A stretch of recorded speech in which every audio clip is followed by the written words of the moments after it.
কিন্তু বারবার করে বলছি, থিয়েটার করতে গেলে অর্থ লাগে, কিন্তু অর্থের জন্য থিয়েটার নয়। থিয়েটার এমন একটা মাধ্যম, যে মাধ্যমটা তুমি তোমার থিয়েটার করার জন্য অর্থ লাগে। সেই অর্থ কিভাবে করবে ভাবো, বিকল্প ভাবো, কিভাবে করবে তার পদ্ধতিগত ভাবো।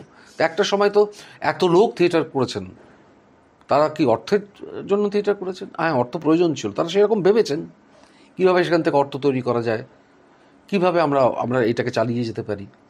কিন্তু শুধুমাত্র অর্থের জন্যই যখন একটা থিয়েটার তৈরি হয়, তখন ওটা আমাদের ব্যক্তিগত জীবনে ঢুকে পড়ে।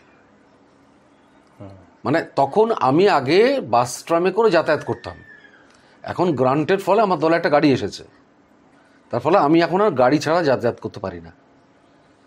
তাহলে কি হলো? আমার ব্যক্তিগত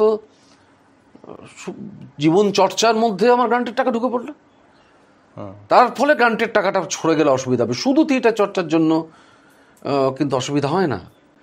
অসুবিধা হচ্ছে এই কারণের জন্য, যেই অর্থ আমাদের সমস্ত ব্যক্তিগত জীবনের মধ্যে ঢুকে পড়েছে, আমাদের প্রতিদিনের মধ্যে। অনেকে হয়তো খাওয়া দাওয়া, তাদের জীবন ধারণের গ্রান্টের পয়সাতে হয়। যদি সেটা শুধুমাত্র থিয়েটার চর্চার জন্য লাগতো কাজে, তাহলে থিয়েটার সার্ভাইভ করার জন্য গ্রান্টের টাকা আমরা ব্যক্তিগতভাবে করে ফেলেছি, ওটাকে আমাদের অভ্যেসে পরিণত করেছি। একটা জিনিস যখন কখনো অভ্যেস হয়ে যায় আমাদের, তখন তো আমি আপোষ করবই, কারণ ওটা আমার অভ্যেস।